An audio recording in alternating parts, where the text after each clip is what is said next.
welcome everyone. For those of you on Periscope, welcome. Hello. I shall try and answer your questions as and when you join. Please be patient with me. We're broadcasting this on Zoom, so hello for those of you on Zoom and those of you on Periscope. Hello, my name is Austin Byrne-Jones, and this is part 2 of the lectures on health, all about fat, your BFF, your best friend forever. And we're going to just do a recap of what we did last week, and we will do this twice. We'll do this Monday, and then next Monday I'll be doing this same lecture again for those that miss out, and then we'll go to part 3 in 2 weeks' time. My name's Austin Byrne-Jones, and I'm the keynote speaker at The Body Curious, and I have an interest in all things health, and in my day job I'm a Bowen and bodywork therapist. But I do these lectures across the country. And of course, these webinars every Monday at 7:30 p.m. London time. So there's those of you who are listening in on America, hello and welcome. And I shall hopefully answer your questions as we go along. Welcome, Jim. So first of all, we need to recap what we said last week. So in terms of coming back to traditional cultures, we have characters such as, say, the Masai, the Eskimos, and the Pima Indians. And in the case of the Eskimos, they're all classified as being obese by us from the West, and yet they're incredibly fit. But they actually have only a 3% chance of diabetes and a 0.5 risk of heart disease. And they have the highest saturated fat consumption in the world, and yet they don't have any of their fibre a day. You have the Masai in Kenya, and they have a very high cholesterol diet, in fact, the highest cholesterol diet in the world, and yet they have 0.1% obesity, 0.1% high blood pressure, 0.1% diabetes, and 0.1% heart disease. So, in essence, they don't get it. And yet you have a culture that has another traditional culture, the Pima Indians of Central America, and they have a grain and cereal diet, and yet their obesity levels are endemic, so is their high blood pressure. They have a 50% chance of diabetes and a 12% chance of heart disease. So these are traditional cultures, and it would point out that this nonsense about heart disease, fat and cholesterol doesn't pan out in the real world. But what about the West? What about our cultures in the modern world? Well, if we look back a little, we have the ideas of, say, curvy women as being a standard in the ancient world. This is normal. It's only recently, sort of, I suppose, from the 1920s that we come across this idea of having sort of stick-thin women as being an idea of being beautiful. If we sort of look at in art history, all the great pieces of artwork, we have these nice curvy women as being the norm. It is only, again, we're looking at sort of probably post-1960s really, that our obsession with losing weight and fat as somehow being bad has come about. We have icons, say, like Sophia Loren and Marilyn Monroe, that under present modern Western ideas is both these characters are now classified when they're in their prime as being obese, which seems insane to me. How can you classify Sophia Loren or, in fact, Marilyn Monroe as being obese? You know, you've got to behave yourself. They're called curvy ladies, and they are beautiful. And we can even see it within the culture of how we've almost been, I would argue, brainwashed because of what we're seeing in Hollywood. You can go back as far as 1937. This is the original logo from Columbia Pictures, and you have a curvy lady as portraying the icon of Columbia Pictures. We fast forward a little bit. Hang on, I'm just being asked a question. Low visible adipose content often means high LDL in blood labs. Well, I'll come to this about cholesterol as we go along, because fat and cholesterol and this idea of HDL and LDL as being somehow good and bad for you is nonsense, because they're two totally different things, and I'll explain why slightly later in this lecture. So you have, but a good point. So you then have, fast forward to 1949, you have Columbia Pictures. She's lost a few pounds, but still has hips. We carry on a little bit further to 2009, and suddenly we have what I would classify as a stick insect, portraying the idea of femininity and beauty. Now, I'm not saying that she's not attractive, but you just shows you how the way we view women from the 1930s, where curves were considered beautiful and representative, you now have something that actually, apart from what might be a little bit of lipstick and a nice hairdo, there's not really a way of telling whether she's male or female, really, is there? It's androgyne. So there is part of culture that is pointing out these things, and I'm not convinced that it's all necessarily about medicine. I have someone just joining. Welcome on Zoom. So does plaque contribute to heart disease? Well, technically speaking, the answer is yes. Does plaque have cholesterol in it? Well, again, the answer is yes. Will a statin lower my cholesterol? Yes, that's what statins do. And is too much fat bad for me? Technically, yes. However, what I would say is that too much of anything will kill you. Too much oxygen, too much water, too much food, and too much sex will kill you. Yeah? So if we look at whether there are alternatives to, say, something like statins, and in fact you've just come up with exactly this thing, Jim, right on the perfectly timed, krill oil better than statin drugs. This is another option, is that if cholesterol is the bad thing for us, why should we take statins? Because we know that, okay, statins do lower the cholesterol. However, as is well known even through the own trials, is that there are side effects, like a lot of medications are. So we know that medications save lives, no one's denying this. But as the question is, are there natural or vitamin mineral alternatives that will achieve the same thing if that same thing is what we want?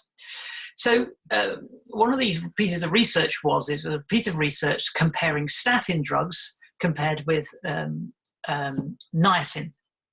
And there's a group of drugs that are supposed to change your cholesterol levels, and they're classified as being statins and fibrates. That's their name, versus niacin, which is a B vitamin. Yeah.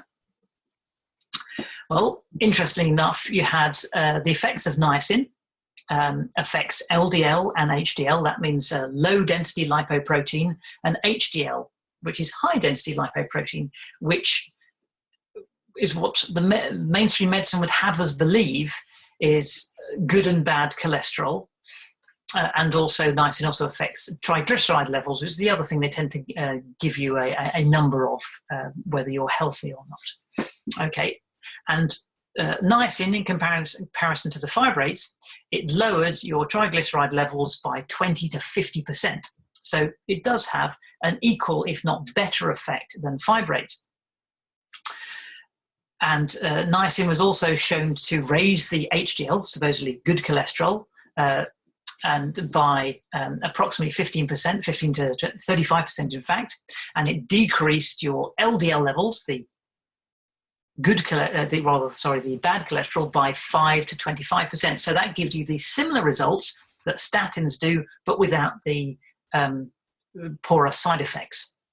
So the answer to your question about, say, krill oil, there are other things that help and perform as good as, if not better than, statin drugs, if that is what we want to happen. Yeah. So my question at this point is, if high levels of cholesterol promoted the formation of plaque, which is what mainstream medicine tells us it does, the accumulation is always on arterial walls. Now, if it was something that was systemic, in other words, it goes through the entire system, why do we not get plaque on the walls of the veins? Why is it only on arteries, but not on veins? If it was something that was down to cholesterol, cholesterol goes through your entire system. HDL and LDL, it's through the entire system. So why do you only get plaque in the arterial walls? Yeah, not in the veins. The only difference being is you have one is oxygenated and one is not. So something to think about. Should be on veins, pressure is lower than venous. Well, what difference has that got to do with pressure? Or rather, what does that got to do with cholesterol? You've got a higher pressure, suddenly cholesterol doesn't have its effect. So, but something to think about, yeah? So we come back to these basic things. Okay, so you've got the Eskimos, no veg, no fruit, mostly saturated fat from seals, some fish and whale meat. Technically they're obese, and yet they don't have heart disease.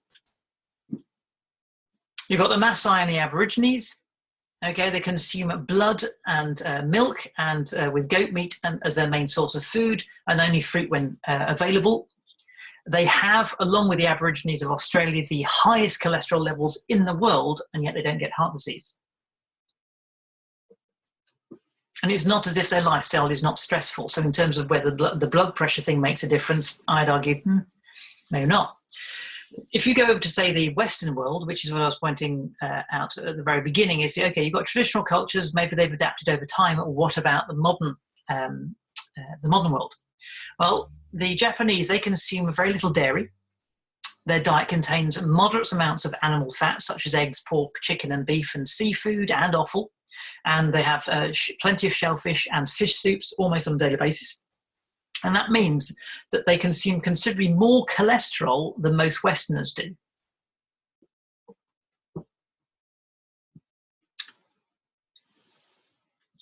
And yet their occurrences of heart disease is very low. You've got, what about Mother Nature? Yes. So you've got mother's milk. Now that's 54% saturated fat. And it's also the highest proportion of cholesterol than almost any other food. So the natural world is already telling us that actually the production of mother's milk for a growing baby needs to have saturated fat at 54%, and the other 46% is cholesterol. Are we somehow giving our babies heart disease? I don't think so. The natural world knows what it's doing.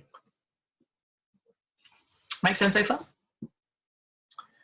So for those of you who are on Zoom, you can see this chart on the sort of the shapes and what are we actually talking about when we talk about fat and cholesterol, because they are actually two totally separate things. So as I said before, you've got various different molecules, and they have lots of different names, okay? And they are all transporters of different variations or percentages of proteins, fats, phospholipids, and cholesterol and triglycerides. And the biggest one, which is manufactured in the gut, is called a chylomicron, and that's 83% triglyceride.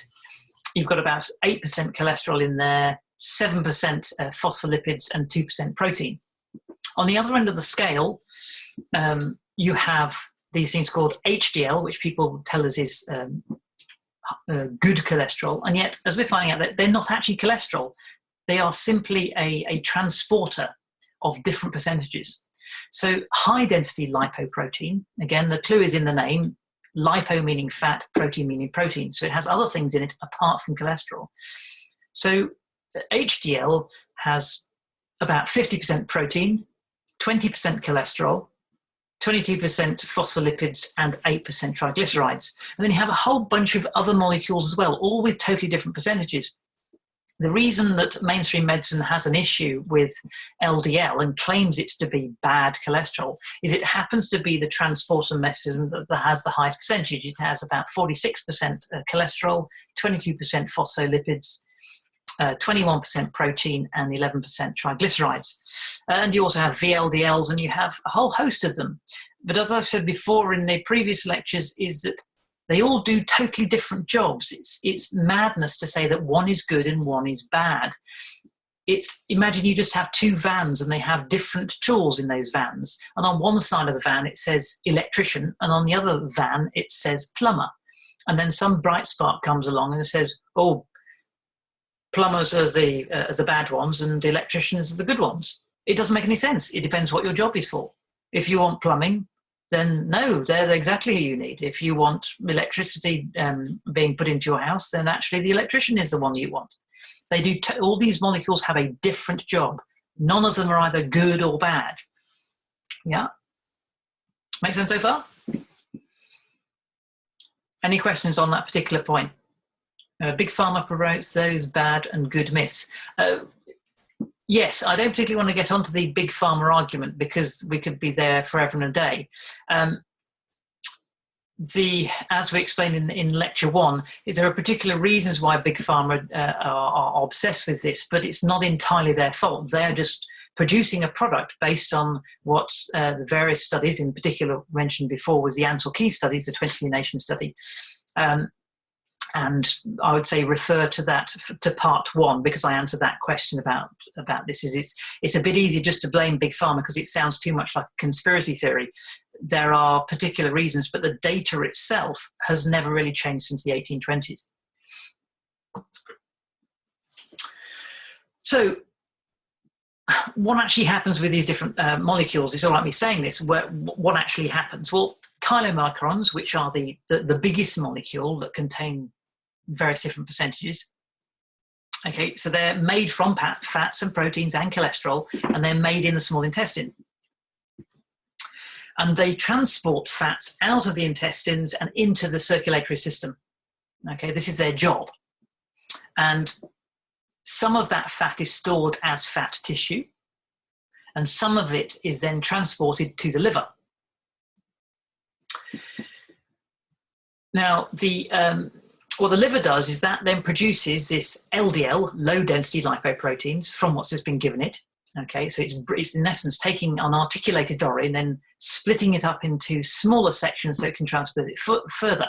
Okay, and again, just like the chylomicrons, these small bands have got smaller percentages of what it's just been given. Okay, made up of fats and proteins and cholesterol. And so the LDL transport, that transports the cholesterol and the fats from the liver to other tissues in the body. Okay, and this is where we get into this sort of obsession that mainstream medicine seems to have. Is that it's called bad cholesterol because what they're saying is that the LDL levels are thought to cause plaque in the arteries. Yeah.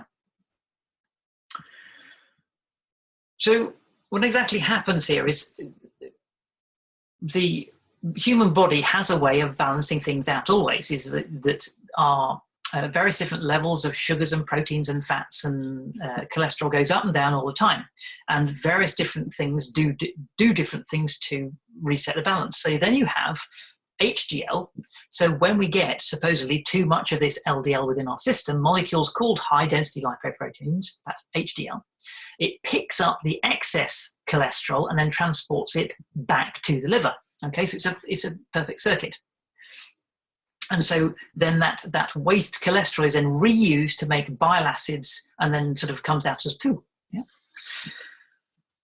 So this is sort of this basic idea of why people talk about good and bad cholesterol, because they see LDL as putting cholesterol into the system and or has a greater percentage, and then you have HDL that then takes it away.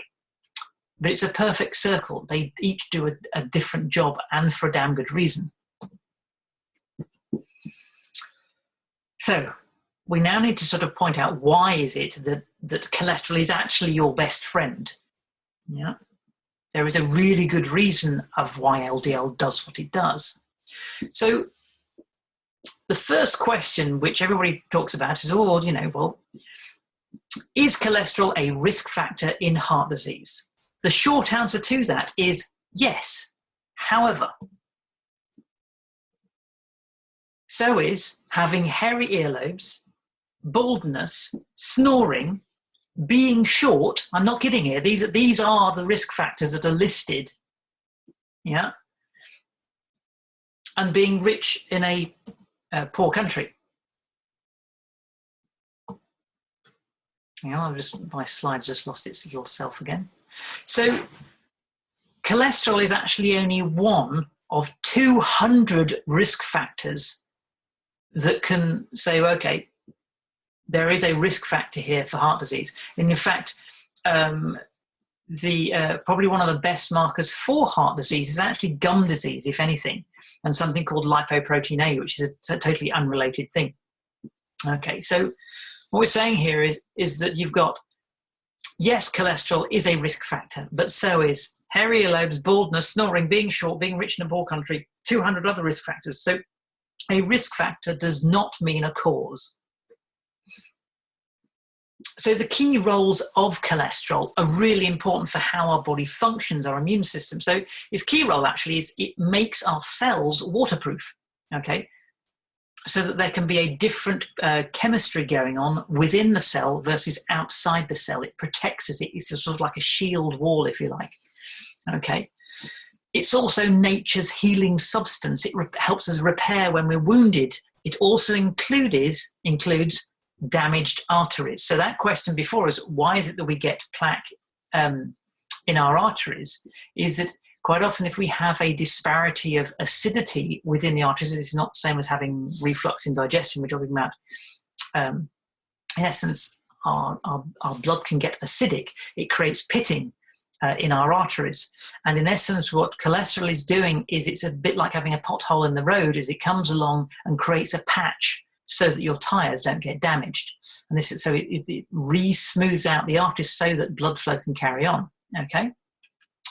So it also adds structure to our cells. It, in essence, is our cells' scaffold, if you like. The easiest way to see this is in, say, if we have an egg, is a fresh egg, as in a chicken egg. When it's fresh, it contains plenty of good quality cholesterol, and so when you break it open onto a plate, obviously not when it's hot, it will hold its shape. However, as the chicken egg gets older, it becomes more runny because the cholesterol is actually breaking down, and so therefore, if you put it into a plate, it would actually just the white would spread everywhere. Okay, and that is what cholesterol is for in our bodies. It gives our cell integrity. Okay, cholesterol is also the precursor to vitamin D. Okay, so and we know that this is important for healthy bones, calcium metabolism, reproduction, normal growth, eyesight, and the nervous system. This is what vitamin D does, but we can't produce vitamin D if we don't have enough cholesterol. It's also the precursor to bile salts, okay, which is needed for fat digestion. It's also vital for our sex hormones, okay, protective steroids, yeah. This is what cholesterol is for. We produce all our cholesterol, or rather we produce all our sex hormones using cholesterol. It is the baseline for these things. Cholesterol is also, interestingly enough, a very powerful antioxidant for the body. It protects against these things called free radicals, which you may have heard of. And also the brain and the nervous system. This is essential for the development and function of the brain and the nervous system, and is needed for proper functioning of serotonin receptors in the brain. And serotonin, if you remember, is mood. It helps us feel good. Okay? Any questions at that point? Yeah? Lots of data there. What's the question, sorry, from Jim? Something is causing arterial inflammation and arteriosclerosis, and it's not fat. Absolutely correct. Yes. Far more likely to be an imbalance of sugars. So the summary of cholesterol research here, okay, cholesterol levels increase naturally and gradually with age, okay. It's very difficult to get an accurate reading of cholesterol levels because cholesterol levels vary with things like stress, the time of day, fasting, non-fasting, and the type of test that is used. The risk in men is actually there is a very slightly greater risk of coronary heart disease for cholesterol levels above 7.7. Yeah, but it's tiny, it's infinitesimal. And there is no appreciable difference in coronary heart disease rate for cholesterol levels of between 4.6 and 7.7. And in fact, the evidence suggests that below 7, you actually have a much greater chance of getting things like cancer and having strokes. Yeah, women and the elderly. This is the big thing. Is like in women and in the elderly, there is no appreciable difference in coronary heart disease rate for any level of cholesterol. In fact, when women are pregnant, actually their cholesterol levels skyrocket because they obviously need to provide for the production of the baby. And as we've said before, the production of milk, they actually need to produce cholesterol for the baby's milk. And in fact, what's even more interesting is that women of all ages and in fact elderly, male or female, the higher the cholesterol level is, they actually have a longer lifespan. And the no correlation study in 1968, autopsies studied show a zero correlation between estimated animal fat intake and the degree of arterial sclerosis and serum cholesterol levels. And that was the arterial sclerosis study of 13,000 autopsies. So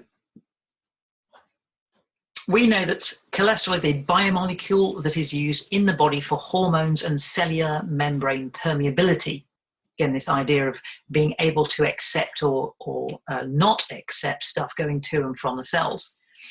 The liver produces the cholesterol, but it is also found in animal products in the diet.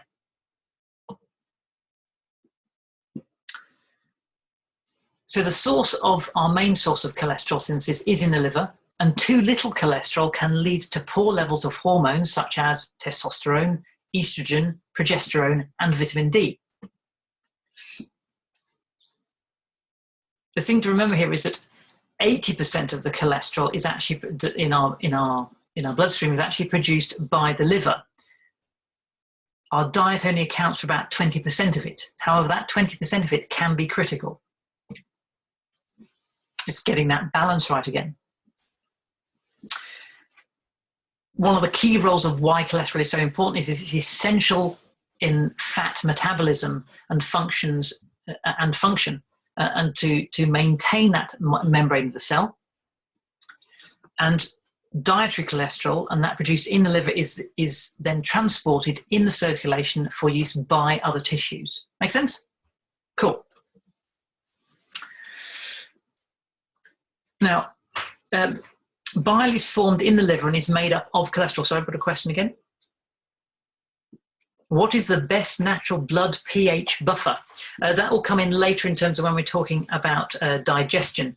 What I'll do is, if you want to chat at the end of this, I can do so, but I want to stick to our time frame here. And we're sticking to fat and cholesterol at this particular present time, okay? So I'll come back to you if you want to have a chat afterwards, okay? So bile is formed in the liver and is made up of cholesterol products and is degraded red blood cells, okay? And that bile is then transported to the gallbladder, where it is then stored until the individual eats a fatty meal, yeah? So then the cholesterol, which is in the bile, is then used to digest those fats you've eaten. So it surrounds the fatty food, and then it helps it makes it more easily broken down by those pancreatic enzyme called lipase. Cool. So it's essential. This is why quite often people who can't cope with too much fat in their diet is actually probably because they don't actually have enough cholesterol in their system. So it becomes a vicious circle, which is one of the side effects of what statins do. So we've got in the cell membrane, okay, you have this scaffolding. And you've got things called phospholipids, which is also one of those things that contain both within HDL and LDL, okay? And that forms the membrane bilayer. And then you have cholesterol, which then modulates the membrane fluidity. It allows things to how stiff we want to be, okay? And so it helps it become, it regulates things, so it stops the cells becoming too liquid at body temperature. Now, what is interesting here is that under normal circumstances, a woman has about 1.5 units of cholesterol sulfate in her blood.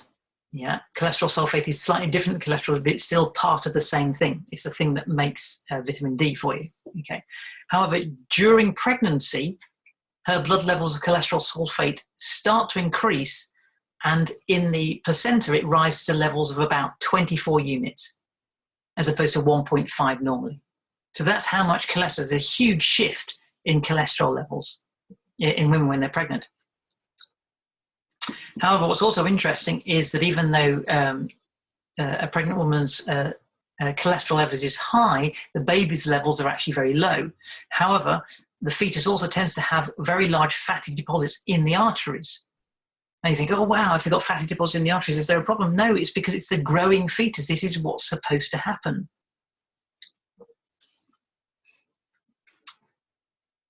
Now, you've got something called cortisol, which we often refer to as the stress hormone. Yeah. Now, that is involved in the immune system as well, and it's also regulated, or rather, it's also part of the regulation of our blood sugar, okay? And that's mainly synthesized from cholesterol. So cholesterol synthesizes cortisol. Now, again, too much cortisol, we tend to think of as being a stress hormone, but at proper levels, it's actually our friend and part of our immune system. And also, cholesterol is also the parent compound from which your body derives all steroid hormones. Yeah, and these are all fat-soluble compounds which play a crucial role in your body.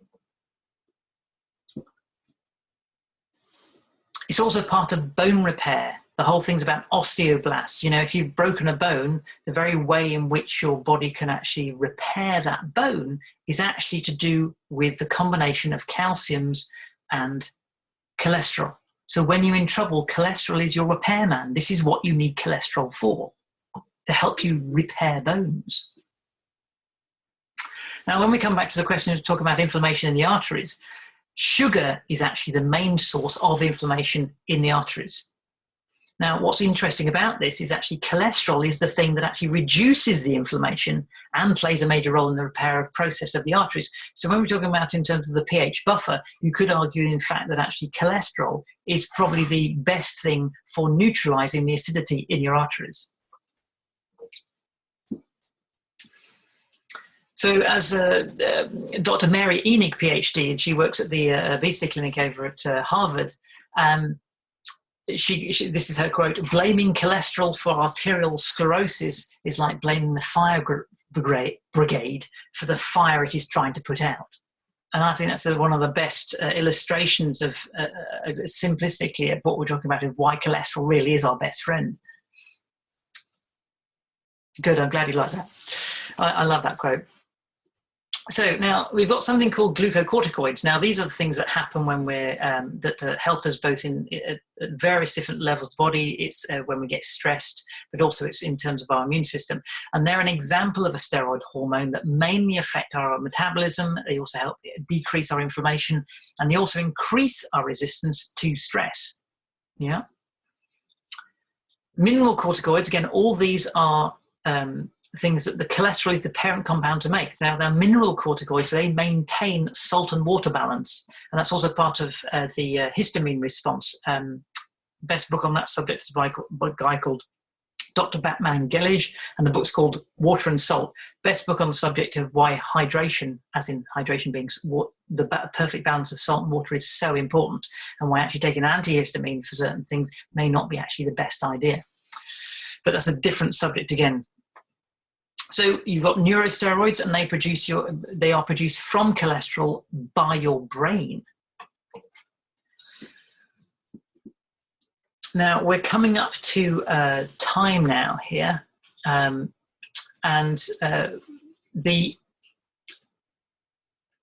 I'll leave you sort of with this question. So glucocorticoids, they're stimulated when we actually get stressed, but they're also help us resist to stress. Okay, and it's interesting because what glucocorticoids do, they actually give us a preference for high starch, sugars, or things full of fat, easy access energy.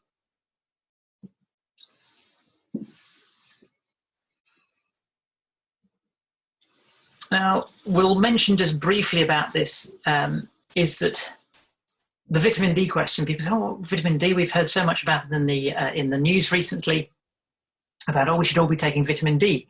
Well, we're actually bypassing the way our body naturally does things. And people are saying, well, it's because we don't have enough sun, or we're in the wrong place in the sky, or wrong place in the world, rather.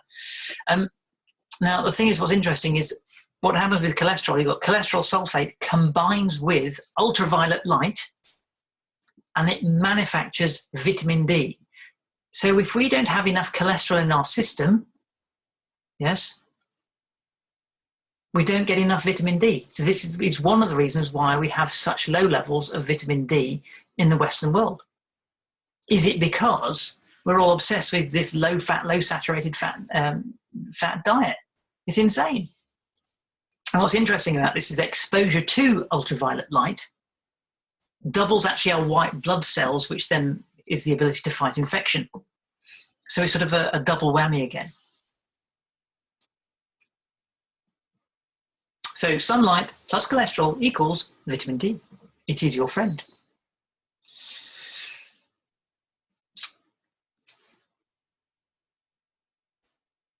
Now, let's move on. Let me cover this subject just on light, and then we'll end here today. It's coming up to 8:10, so when we'll finish at about 8:10 here. So cholesterol sulfate is actually produced in your skin when you're exposed to sunshine. Now, what's interesting here, and this may answer the question about the whole plaque arteries thing, is that when you are deficient in cholesterol sulfate from lack of sun exposure, your body employs another mechanism to increase it. Guess what it is? Yes, it takes the damaged LDL and turns it into plaque. So remember, the LDL actually has the highest proportion of cholesterol in it. So what happens is, what you've got is the body saying, I don't have enough cholesterol in my system. We need some desperately to produce some vitamin D. So then the body, in essence, produces this LDL.